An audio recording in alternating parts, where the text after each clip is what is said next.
డబ్బు, అనారోగ్యం, ఉద్యోగం, వ్యాపారం, అప్పులతో బాధపడుతున్నారా? మీకోసమే లాంచ్ యువర్ ఫ్యూచర్ ప్రోగ్రామ్.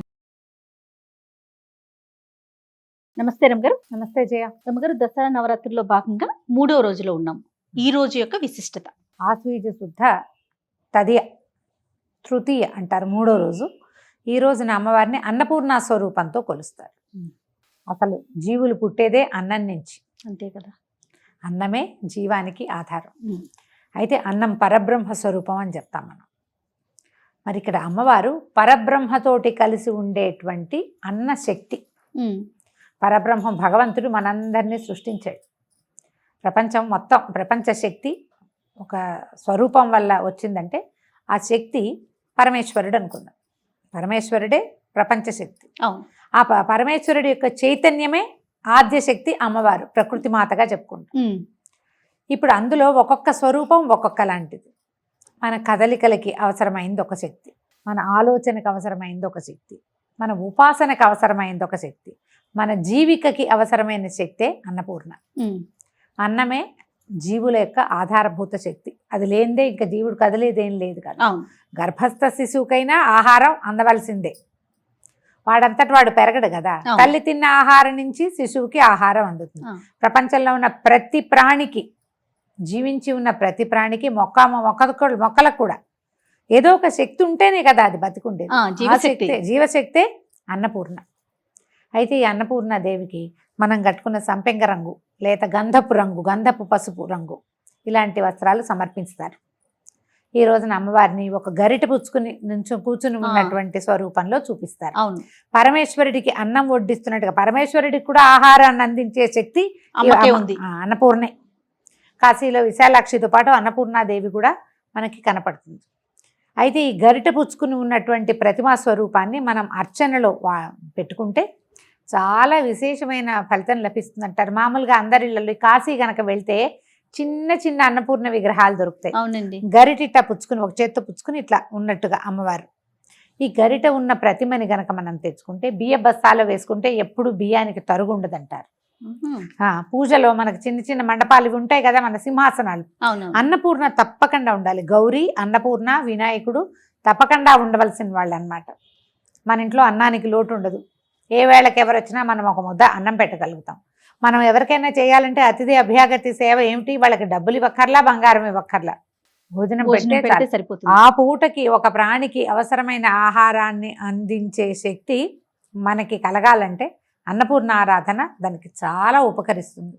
చాలామంది ఇళ్లలో ఒక ప్రత్యేకమైన విధానాన్ని నేర్పిస్తారు. ఈ కూరలో వాటిలలో ఉప్పు వేసేటప్పుడు ఆ ఉప్పు ఎక్కువ తక్కువ అవ్వకూడదు. ఆ బియ్యం పోసేటప్పుడు పొయ్యి మీద పెడతాం, అన్నం ఏదో వండుతాం, ఇంట్లో వాళ్ళకు ఓ ముద్ద తక్కువ అవ్వకూడదు. ఎప్పుడు ఓ ముద్ద ఎక్కువ మిగలచ్చు. అన్నం పూట అన్నం తక్కువ అయితే ఎట్లా? అందుకని ఏం చెప్తారు, అన్నపూర్ణే సదాపూర్ణే శంకర ప్రాణవల్లభే జ్ఞాన వైరాగ్య సిద్ధ్యర్థం భిక్షాందేహిచ పార్వతి అని ఈ శ్లోకం చెప్పుకుంటూ ఉప్పేస్తే కూర రుచిగా కుదురుతుంది. ఆ అన్నం సరిపోతుంది. చాలామంది ఇళ్లలో వంట పెద్దవాళ్ళు నేర్పించిన వంట విధానం అలవాటు ఉంటే వాళ్ళు నేర్పుతారు ఇది. మనమే వండుకొని యూట్యూబ్ చూసి వండుకున్నాం అనుకోండి, మనలాంటి పెద్దకాయలు ఏం చెప్పరు అలాంటివి. ఇంట్లో మా అమ్మలో, తాతమ్మలో, పెద్దవాళ్ళ దగ్గర కూర్చుని వంట నేర్చుకుంటారు కదా, వాళ్ళకి ఈ ప్రత్యేక శ్లోకం తెలుస్తుంది. మీకు ఇప్పటిదాకా తెలియపోతే ఈ శ్లోకాన్ని అలవాటు చేసుకోండి. మనం వేసే ఉప్పు తినేవాడి రుచికి సరిపడా ఉంటుంది. కూర మిగలదు, వృధా కాదు, అలాగని తక్కువ అవ్వదు. అందుకు దానికి ఆధారభూతమైన శక్తి అన్నపూర్ణాదేవి. ఈమెకి లేత రంగు వస్త్రాలు ధరింపజేస్తారు. తర్వాత కొబ్బరన్నం ఒకచోట, తర్వాత పెరుగన్నం ఒకచోట, అల్లపు గారెలు ఒకచోట ఇట్లా నివేదన చేస్తారు. అమ్మవారు కమ్మని ఆహారాన్ని అందిస్తుంది కాబట్టి ఎక్కువ కారం లేని పదార్థాలని అమ్మవారికి అన్నపూర్ణాదేవికి నైవేద్యం పెడతారు. అన్నపూర్ణ వ్యాసుడికే వరం ఇచ్చిన తల్లిగా చెప్తారు. ఒకసారి వ్యాసుడట చాలా మంది శిష్యులతోటి కాశీనగరానికి చేరుకున్నాడు.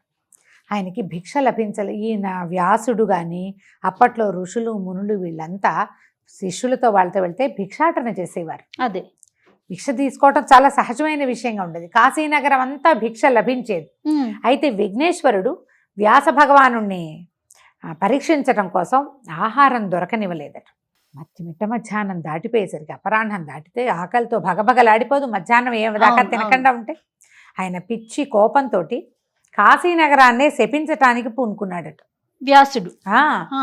ఆహారం అందకపోతే ప్రాణులు ఏమవుతారమ్మా? అదే కదా, విలవెల్లాడిపోతా. కృష్ణద్వైపాయనుడు ఇన్ని అష్టాదశ పురాణాలు రాసిన వాడు, భగవంతుని యొక్క అంశావతారంగా చెప్పుకుంటాం మనం. విష్ణుమూర్తి అంశంలో వ్యాసుడు కూడా ఒకటి కదా, ఒక అంశాన్ని చెప్పుకుంటాం మనం. అవునండి. అలాంటి వాడే ఆకలి మంటని అణుచుకోలేకపోయాడు. జీవుడికి ఎంత అవసరం మరి, ఆహారం చాలా అవసరం కదా. అప్పుడు ఆ అన్నపూర్ణ దేవత ఒక పెద్ద ముత్తైదు రూపంలో కనపడి ఆయన్ని శపిస్తున్నటువంటి వ్యాసుని, కాశీలో అన్నం పుట్టదు ఇంకా అని శపించాడట. ఈ కాశీకే అన్నం పుట్టదు, కాశీ నాశనం అయిపోతుందని తీసాడు, నోటితోటి అన్నాడు.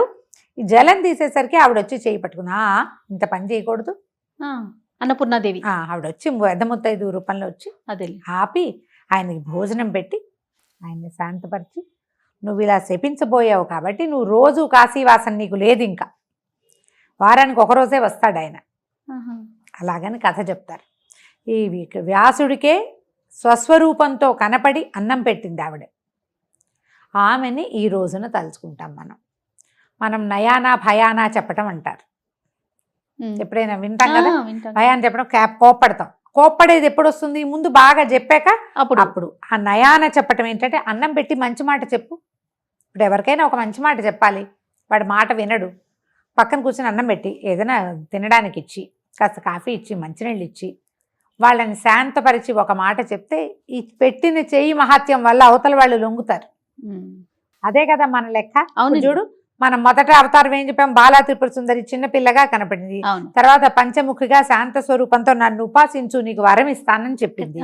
మూడోది అన్నం పెట్టి చెప్తోంది. మూడో స్వరూపంలో భోజనం పెట్టి, నాయన హాయిగా తిను, కడుపు నిండా ఎందుకు వచ్చిన గొడవ, సర్దుకుని ఉండమని చెప్పడానికి ప్రయత్నం చేసింది. అప్పుడు కూడా వాళ్ళు వినలేదు రాక్షసులు. ఆ లెక్కకి ఇప్పుడు చూడు, మూడో స్వరూపం మనం అన్నపూర్ణ స్వరూపాన్ని కొలుస్తాం. ఈ అన్నపూర్ణాదేవికి అన్నపూర్ణాష్టకం చదువుకోవచ్చు. మనకి స్తోత్ర నిధి యాప్లో అన్నపూర్ణాష్టకం దొరుకుతుంది. అన్నపూర్ణ స్తవం ఒకటి, ఇంకా ఒకటి 2 స్తవాలు చిన్న చిన్నవి దొరుకుతాయి. తర్వాత ఏమో మన అష్టోత్తరం దొరుకుతుంది. అష్టోత్తరం చదువుకుని అమ్మవారికి తెల్లటివి చల్లటివి, అంటే వేడి చేసే పదార్థాలు కాకుండా ఏవైనా మనం నివేదన చేయొచ్చు. రోజువారీ మనం చేసే పెసరపప్పు, వడపప్పు, పానకము, పళ్ళు, పాలు వీటిని నివేదన చేస్తుంటే అన్నానికి సంబంధించిన పదార్థాలు పులగం పెట్టచ్చు. తర్వాత ఏమో మన చెప్పాం కదా, పెరుగన్నము, కొబ్బరన్నము, అల్లపు గారెలు కొన్ని ప్రాంతాల్లో చేస్తారు. వీటిని నివేదన చేయటం ఈ అన్నపూర్ణ రోజున విస్తారంగా భోజనం పెట్టే ప్రయత్నం చేసుకుంటే మంచిది. ఎక్కడైనా మనం ఇదంతా చేయలేకపోతాం అనుకోండి, ఇది కుదరదు ఒక్కొక్కసారి. కానీ అన్నపూర్ణ స్వరూపం ఉన్నటువంటి తృతీయ నాడు కనుక, తదియ నాడు మనం ఎక్కడైనా అన్నదానానికి ఏర్పాటు చేస్తే చాలా మంచిది. మనకి ఇంట్లో సంతానానికి ఏమైనా సమస్యలున్నా, సంసారంలో ఇబ్బందులున్నా, ఆరోగ్య సమస్యలతో బాధపడే వాళ్ళు అనారోగ్యాలతో బాధపడుతూ ఉంటారు. అవునవును. ఇప్పుడు అనారోగ్యం చాలా సహజమైన విషయంగా ఉంది మనకి కదా. దానికి పరిష్కారాలు కూడా చాలా సులువుగా అయిపోయినాయి కదా రమ్మగారు. అవును, అవునా కదా. ఒకప్పుడుతో మనం చూసుకుంటే ఇది వరకటి కంటే ఇప్పుడు కొంచెం తేలిగ్గా మనకి వైద్యం లభిస్తుంది. ఆ వైద్యాల్లో భాగంగా ఈ రోజున అన్నం పెట్టే వైద్యాన్ని కూడా చేసుకోండి. ఎవరికైనా అన్నార్థులకి అన్నం పెట్టేది, ఏదైనా ఓల్డేజ్ హోమ్స్ కానీ, లేకపోతే ఇవి కానీ అనాథ శరణాలయాలు కానీ ఎక్కడో చోట పెట్టచ్చు కదా. దేవాలయాల్లో డబ్బులు ఇవ్వటం కానీ ఇట్లా ఏదైనా ఏర్పాటు చేయండి. బియ్యం దానం చేస్తే చాలా మంచిది ఈ రోజున. ఎవరికైనా బియ్యం ఇవ్వటం, ఇవన్నీ చాలా మంచివి. ఏదే ఆహార పదార్థాలు ఇచ్చే పద్ధతి ఉంటే మనం ఏదైనా వండి ఇవ్వచ్చు, దినుసులు ఇవ్వచ్చు. ఏది ఇచ్చినా కూడా విశేషమైన ఫలితం లభిస్తుంది. ఈ రోజున అన్నపూర్ణాష్టకం చదువుకోండి. పొద్దున సాయంత్రము కూడా లలితా శాస్త్రం చదువుతున్న ప్రాక్టీస్ ఉండి రోజు లలితుంటే లలితా శాస్త్రం చదువుకుంటూనే అన్నపూర్ణాష్టకం కూడా చదువుకోవచ్చు. ఈ 9 రోజులు కూడా లలిత చదువుకుంటారా రమ్మగారు? ప్రతిరోజు కుంకుమ పూజ చేసుకునేవారు కుంకుమ పూజ, లలిత చదువుకునేవారు చదువుకోవడం, పారాయణగా చదువుకోవచ్చు.